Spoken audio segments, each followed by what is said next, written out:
Hi, this is Veterinarian Halls of Fabrication. I'm on a Warden healer here. I'm going to talk to you about the different boss fights and what to do. We're doing split strat here. So you'll want to stay away from those rolling shock AoEs. They will put a dot on you, which needs to be purged. So purge is very important. Efficient purge morph for the support in here. If you feel that you need to, you can add it to a Magicka DPS on each side. So anytime the shocks come out, you need a purge, which is those. You'll want to drop ultis on those guys. Anytime anyone gets hit by those cascades, you'll want one. Anytime anyone steps in those shock AoEs, you'll want one. And anytime you hear those spheres are up and they do like a spit sound, you'll want to purge that as well. Make sure you get bashes on those spheres. They'll do red sparkles.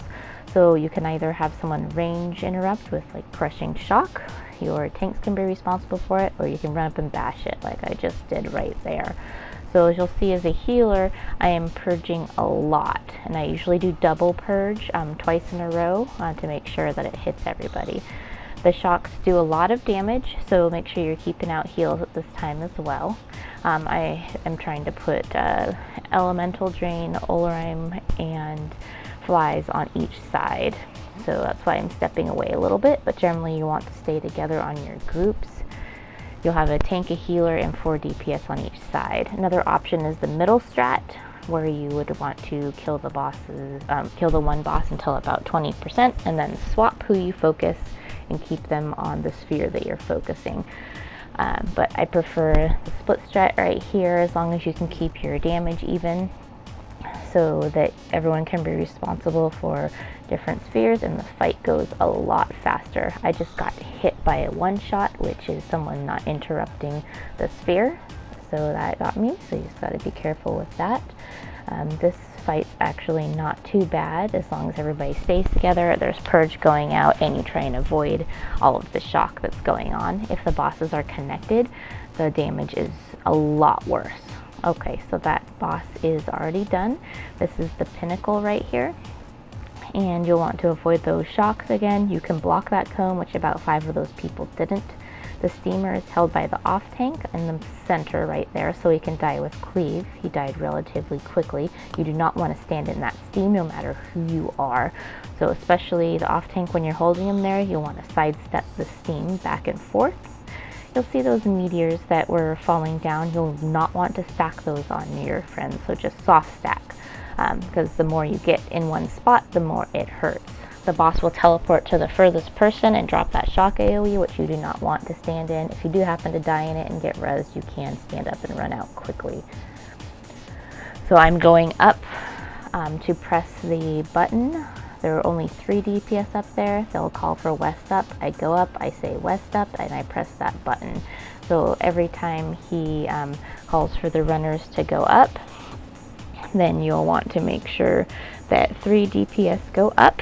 I have different videos that can explain how that portal works on my channel, so I won't go into that in too much detail because I'm on a healer this time. Anytime the main tank is stuck in a mechanic from that boss, then you're going to want to throw a ward ally on him. And that's the runners going up right now. But the conduits that come up, those are going to want to go down quickly. They're really easy. So that's the mechanic. He brings up 3 copies of himself plus himself, and the tank will want to physically turn their body towards the one to block, and it will pop up as purple, and you'll want to block that direction, face the thing you're blocking, or else it'll kill everyone behind you. I have a separate video on that as well from a tank point of view. This is the spinner that the off tank will want to take around the outside until it dies. You do not have to attack that spinner. It will spin itself to death. After 40%, the main tank is when the spinner comes out, the main tank is going to hold the steamer on the boss as well. So the main tank needs to make sure to dodge roll all heavy attacks at that point from the boss and from the steamer. Those are the typical heavy attack animation with the gold sparkles. After 40%, a DPS goes up so that I can focus heals more on the tank so that he doesn't go down. if he's stuck in steam, which is pretty likely. And it looks like at this point the tank did go down, and I just rezzed him quickly because he was standing in the steam and didn't get his heal up enough. Generally, as a healer, you don't res as often, but wanted to make sure that the tank got up there. That needs to be bashed by the tank, or else he zaps people and they get stunned. So that instantly needs to be done. The tank, it looks like, is down again. So we're just playing recovery at this point. You'll find that often happens as you're learning this fight. You play a lot of recovery. So after about 20%, depending on your DPS, I usually skip top and have people burn the boss down so you don't have to go back up again. You want to get it down to the least amount of top phases as you can so that it burns faster. And he just called for more to go up.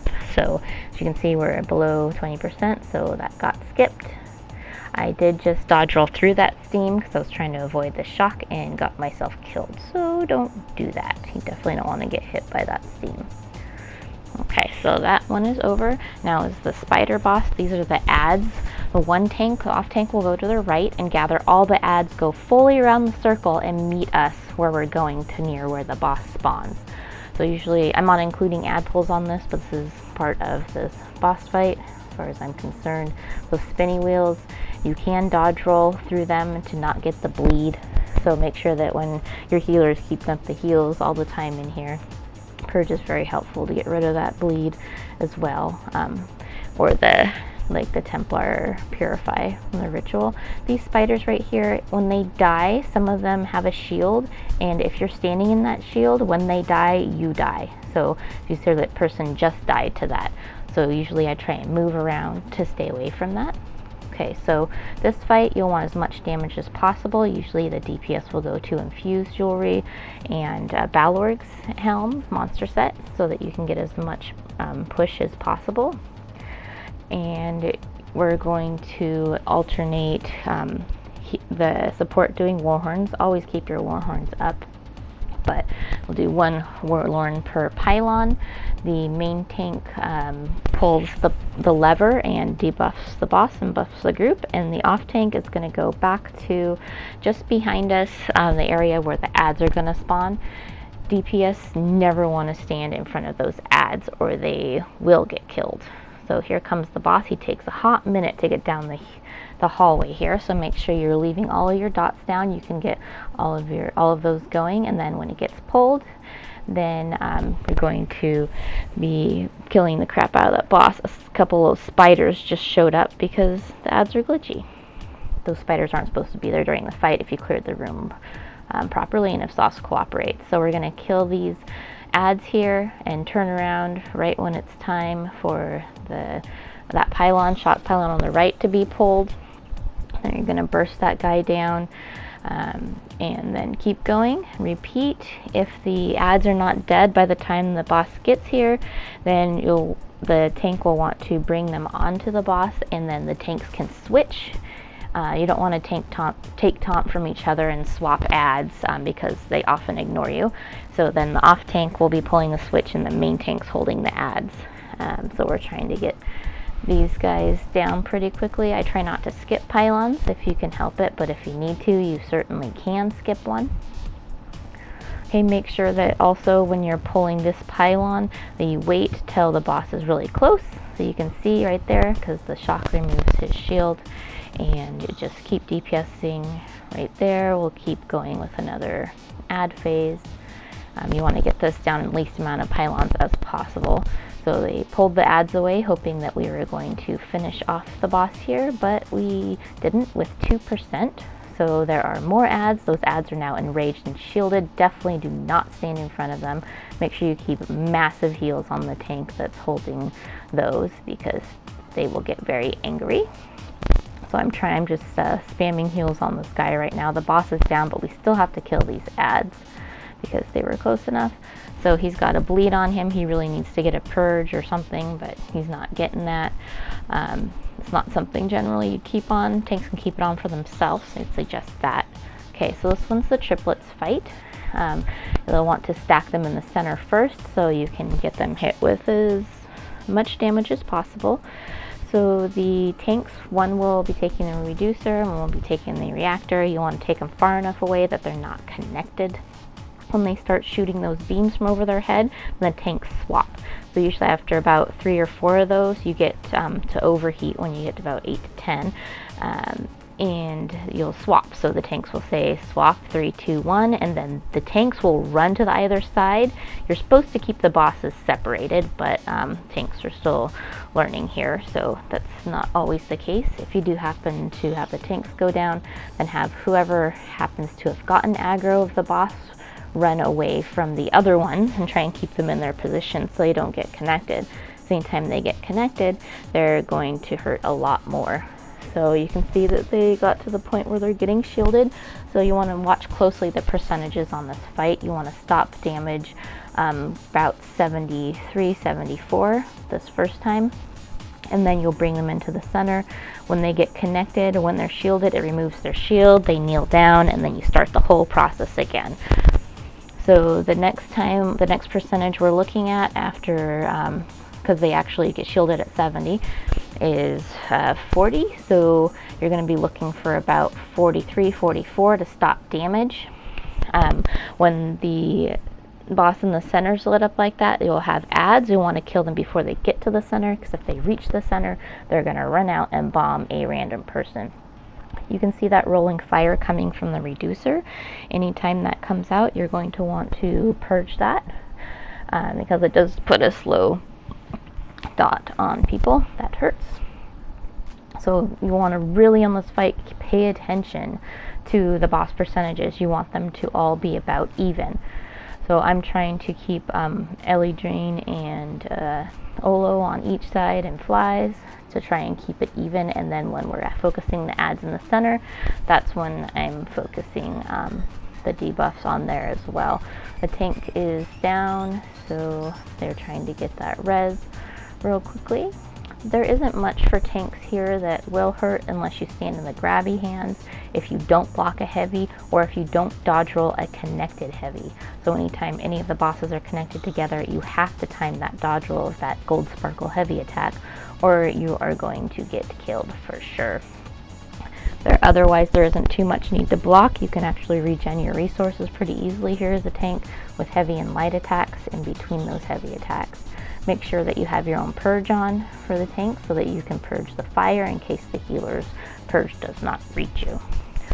So these guys were brought in a little bit uneven, but as you can see, it was about 40% when they got shielded. So they got brought to the center to get the shields broken, then they're brought back out. Tanks are swapping again. We're focusing ads.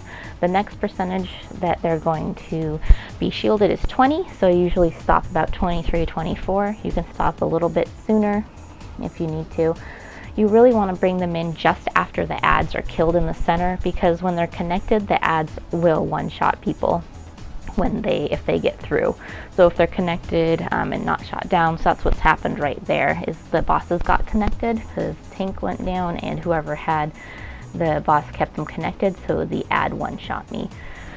There's nothing you can really do about it. You can try and dodge roll them. The timing's a little bit difficult. Okay, so we really should be keeping these bosses not connected right now. So those fire dots will hurt a lot too when they're connected. So you just got to convince whoever happens to get aggro if a tank goes down to keep them out of the center so they're not connected.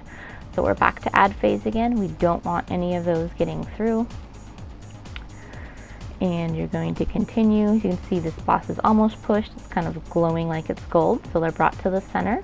They've all gotten pushed. At this point, I want to take the reducer out so he's not throwing connected fire at everyone, and we're going to want to focus the guy in the middle. So he went down, then we're going to focus the reactor. He went down, now we're just going to go out and focus the reducer. If your tank's paying attention, they can bring him back to the center. Okay, so this is the last boss. Right now we're trying to coordinate positions for execute. Healers across from each other, tanks across from each other, and then the DPS on the corners is a method that I prefer. There are other options as well. This is one that I just like. This is not the trench strat. We're doing the regular arm strat. So we'll have a Magicka DPS with a heal and or a shield on the left to kite the blade arm. When that blade arm's down, that Magicka DPS can come over to this other side and help us finish off the adds here. If you were to do the trench strat, everyone would stand in the middle. You would just have to block the stomps, be aware of the grabby arms, and there's a lot more damage going out down there. You would have off tank on where the Magicka DPS is kiting the blade arm, and then you would have a healer and a DPS up on this side. But we're going to do the standard strat right now, a little bit slower, but it can be a bit more safer. So if you stand right here, you won't get hurt too bad, and you'll stay in heals. You want to stay together. If you go off to the right where the little sparkly things are, you can die, so don't go behind the boss ever. The tank on the bottom, he does not want to lose taunt, and he does not want to get too far away or the boss will jump. On the third jump, everybody's dead. So we're going to avoid that. So there's a lot of damage going out here, so just make sure you're keeping your heals going out. After the blade arm falls off, then the adds come out. Don't stand in front of the adds, as you can see someone did and they died. Those little the little AoEs, the shock ones, if you do not step in those, then you won't get stunned. If you do, you will get stunned, as I just did right then, and you'll just have to break free. You can go around the corner where it is technically safer, but I don't want to. So you can usually heal through that. So then after that flame arm fell off, then you'll want to kill the next set of adds, and then you'll push the boss. You'll hit that terminal, come through, make sure that you get at least terminals down. The first time I dodge roll through the center, the second terminal phase I'll go right, the third time I'll go through the center. And this being because you can go up easily. I started going the wrong direction there, and people started following me because I was going on autopilot to kite the other arm. So ignore that part. So we're going to be back together here again. So you can see we're all still pretty close. The blade arm fell off, so we need to be focusing this add. Sometimes they'll come up on their own before the arms fall off. So again, you'll want to look for adds after blade arm falls off. You'll want to look for adds right after flame arm comes off, and then you'll want to watch you'll want to put no damage right after the blade arm falls off, or excuse me, the flame arm falls off, because you don't want to push him to go to the center too early. You'll want to kill your adds first. If by chance you do happen to get and their adds aren't done and he goes to the center, just bring them down with you. This is what the off tank will be doing, is holding these adds away from the group, face them towards the opposite side there. So they were having a little bit of trouble getting those taunted, so a couple of people didn't notice the attack in front of the add and got killed. Okay, so you'll just want to keep up your heals right here. The tank won't need too many heals down below. I've maintained it, believe me, I know it does not hurt unless the arms are on you. So now we're down here on terminal again. We're waiting for it to come up. As soon as it comes up, kill it quickly, and then we're going to run this time to the right. Do not step into the grates on the side. This is why we're running through the center. They will put a poison dot on you and kill you. Make sure your healers are running rapid regen so they can keep up heals. Make sure that none of the DPS are hitting the boss when he is in the center, or else it will kick back and hurt them and or kill them. That happened the first terminal phase, if you saw that. So we're just going to keep going, rinse and repeat here. I like to save ultis right, so the tank just got punched, so he needs shield charge on. You can see how fast he came back so that there's no stomp. I want to save ultis for add phase, and you'll also want to put them on the boss right after you come back up. Otherwise, you don't really want to risk pushing the boss too far, so be careful with that. So I'm trying not to go too far back so I don't get hit by those shock AoEs back there. So you'll see you won't be using your ultis as much as a support on this fight, because you want to control the burn, kind of like we were doing on the triplets. You want to make sure you get your people up as quickly as possible so you don't end up wiping. This group was learning, so we wanted to show this one to you to show you what kind of happens when people make mistakes. So you can stand in this giant AoE, it is fine. And this is our last terminal phase, so we're going to want to make sure we kill this quickly. If you don't kill 2 of these terminals, you will die. As like I said, refrain from hitting the boss when you go through the center. Take off all pets. Take off monster helms with pets. Don't use your archer, your mage as a necro. Don't use like your shade as a nightblade, etc., etc. So do not want to hit the boss in the center. We have 3 magsorks in this group, and they were all asked to take off their pets so that they don't push the boss and so that they don't hit. Also is the same for the triplets that we are on. You don't want to accidentally push, so we take off all pets on that fight as well. At this point, you can use your ultis here, but as soon as the first ads come out, start saving your ultis because you're going to want to push execute. Execute hurts. The only difference on hard mode is that execute hurts more and the boss has more health. So you'll want to have some damage mitigation ultis on your support to help. You can have your tanks guard your healers if you would like. That is an option as well. This was not done in this group, but it is especially helpful for hard mode. Not necessary, but it is another help if you're trying to get through it. Okay, so as you can see, we're saving our ultis now. I'm doing my Northern Storm at 15%. Another time for damage mitigation ulti would be 10% and 5%. The longer execute goes on, the more it hurts. Make sure nobody is double stacked at all. So we're making sure we have all these ads down. So now the boss is going to the center. I oriented myself with the door. The door's to my left right now. So as you can see, I'm trying to keep heals going on all sides, hit combat prayer on each side as well. And now it's time for my Northern Storm, so it doesn't hurt people as much. Nova is the other ulti that a Templar would use, which is good. Those are the only ones I'd really consider using, and the boss is dead. So that is it. Thank you.